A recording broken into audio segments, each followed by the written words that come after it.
At 5:30 in the morning on December 20-1st, 1940-4, the Ardennes region was dead silent. Snow covered the entire mountainous area, and a bitter wind howled through the withered trees, stripping the last leaves from their branches. A German officer stared through his binoculars at the American positions across the way, everything looking quiet, almost peaceful. He had just received orders to break through the American line, seize the crossroads, and open the way for the 6th SS Panzer Army. His armored combat group was made up entirely of veterans who had fought on the Eastern Front for 3 years. Battle-minus hard and unruthless, each man carried the scent of Soviet permafrost in the ruins of Stalingrad. The American infantry opposite them were nothing but fresh replacements, many of whom had barely even fired a rifle. In his mind, this attack would be just another quick operation, over before dawn. But that morning, every German officer in the Ardennes made a fatal mistake, having no idea what weapon and system the Americans possessed. This system was devastatingly destructive, highly coordinated, enough to completely rewrite the nature of modern warfare. It required no new technology, no secret inventions, no advanced mechanical equipment, only mathematics, time, and a new way of thinking. In the next 8 hours, more than 10,000 artillery shells would rain down around the American infantry positions. But what truly destroyed the German attack was not the number of shells, but something far more terrifying that the Germans had never experienced. Dozens of artillery pieces scattered across villages miles away, every single shell landing at the same precise moment. This is the story of time-on target artillery, a weapon of war that the Germans called catastrophic. It originated from the visions and Dartel Immern, who revolutionized artillery between the 2 world wars. To understand why time-on target had such revolutionary killing power, we must go back to the First World War and the Western Front. That was where artillery killing power reached its peak, where the entire European continent was plowed over and over by shell fire. In battle, artillery caused far more casualties than any other weapon, though in public memory, machine guns are often called the Grim Reaper. But what truly tore young soldiers to pieces and turned them into wreckage on French fields were those endless cannons. The numbers are staggering, and at the Somme, the British hurled more than 15 million shells at German positions.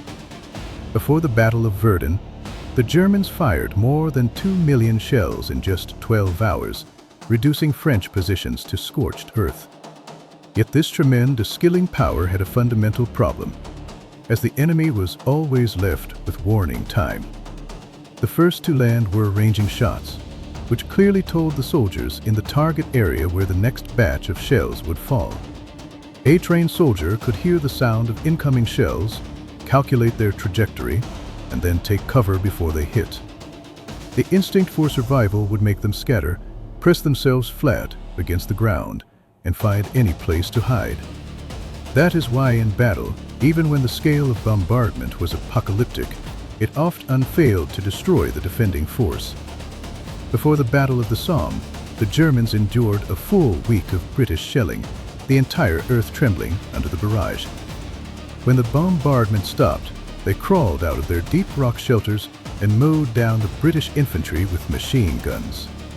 In just one day, the British suffered 60,000 casualties, the worst single-day death toll in British military history. The logic of survival was simple. As long as there were a few seconds of warning, soldiers could survive the bombardment. The probability of survival would increase dramatically, and traditional artillery always gave this warning. In the decade after the war ended, most armies were trying to forget the horror of industrialized warfare, and people just wanted normal life. But a small group of American officers at artillery schools in Oklahoma and Massachusetts asked a completely different question. What if there was no warning at all, and the moment shells landed was the moment destruction arrived with no interval in between? In 1920-8, various countries began developing new fire control technology, but it was the Americans who truly put this concept into practice. At the artillery school at Fort Sill, an officer named Bruni first proposed the idea of centralized fire direction. He believed that if artillery pieces scattered across the battlefield could be coordinated to fire at the same target at the same moment, it would produce a devastating effect never before seen. His successor, Orlando Ward, further developed Bruni's concept and later established what became known as the Fire Direction Center. This center was like a giant brain, connecting all artillery units through a radio network, calculating together, commanding together, firing together. Between 1930- to 1930-4, this breakthrough was finally realized, as one center now controlled dozens of artillery pieces. No longer did each fire direction officer independently command his own guns, and the significance of this was profound. With centralized fire direction, a single American artillery battalion could achieve what no other army in the world could do. Imagine this scene: dozens of artillery pieces, scattered across several miles in different positions, some behind hills, some at the edge of woods. They are at different distances from the target, and their shells have different flight times, but the Fire Direction Center can precisely calculate each one. Taking into account range, elevation angle, weather conditions, and differences in propellant charge, the center determines the exact firing time for each gun. The farthest guns fire first, the nearest fire last, each gun's moment of firing precise to the millisecond. No matter where the shells come from, they all hit the target at the same instant, like an invisible giant hand pressing all triggers simultaneously. But the Fire Direction Center needed something else, something intangible: trust between units that had never trained together. They needed reliable radio communications, forward observers who could call in targets using a common coordinate system, and survey teams drawing standardized grids. The Americans achieved all of this, and they did it to perfection, creating pre-minus computed firing tables that allowed gunners to calculate trajectories in minutes instead of hours. They trained forward observers down to the platoon level, so an infantry sergeant could sum an artillery support with a single radio call. They established a principle that was seemingly simple yet revolutionary: any artillery battery within range could respond to any fire mission, regardless of which unit issued the request. This meant an infantry platoon leader could call an artillery battery he had never met, and that battery would respond as if answering its own commander. By contrast, the German system required survey teams to carefully pre-mark precise positions in advance, which was accurate but simply too slow. If attacked from an unexpected direction, German artillery might need 10 to 15 minutes to respond, while the American system could cut the time to under 3 minutes. For an infantry squad exposed in open terrain, this was the difference between life and death. In December 1940-4, Lieutenant Colonel Darrell Daniels, 2nd Battalion of the 20-6th Infantry Regiment, dug in near Dom Butgenbach.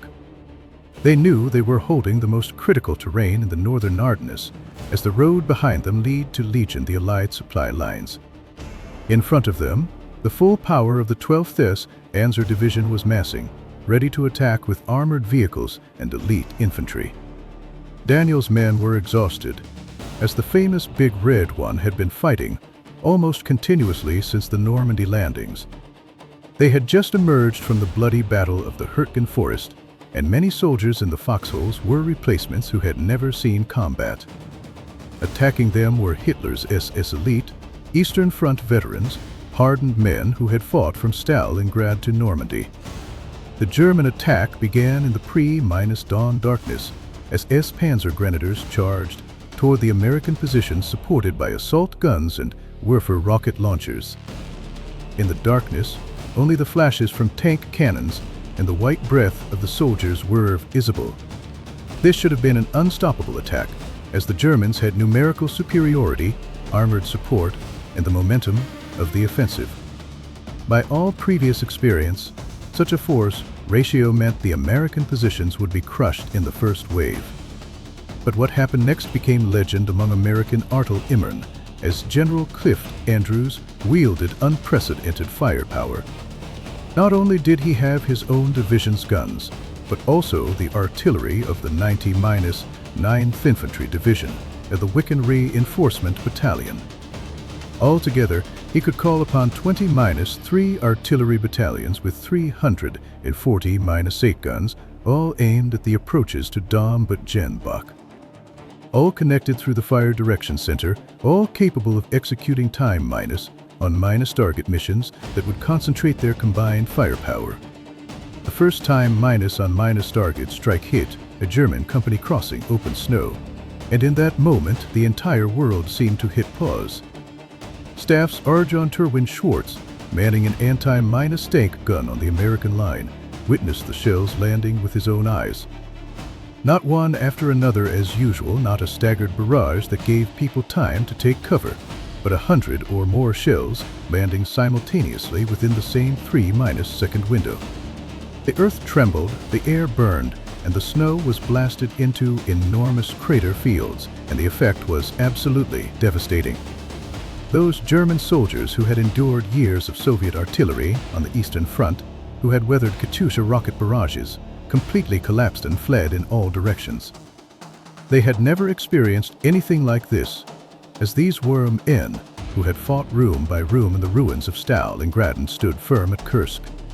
But now they ran frantically through the snow like frightened children, completely stripped of military dignity and order. No warning, no reaction time. As 1 second they were advancing through the snow, and the next the entire world exploded.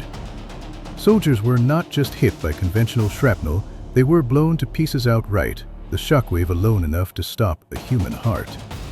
Shrapnel swept away entire squads in an instant, and then this bombardment happened again and again throughout the day.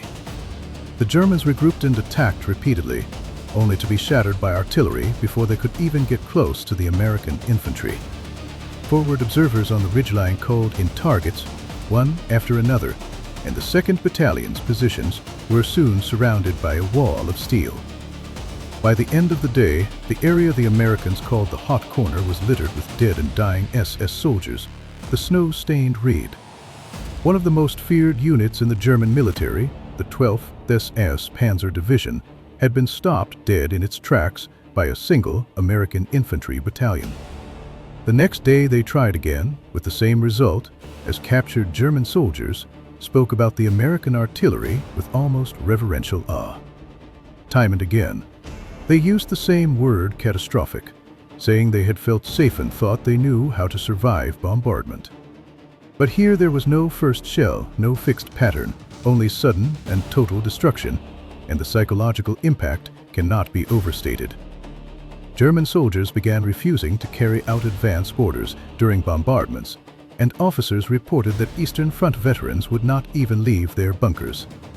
One German unit's war diary recorded that after 3 time-on target bombardments in a single morning, morale completely collapsed and the soldiers refused to fight anymore. This was unprecedented, as the Soviets had never achieved this, not just killing but destroying the enemy's will to fight. The American artillery's terrifying effectiveness was also aided by another timely innovation, the proximity fuse, which entered service during the Battle of the Bulge.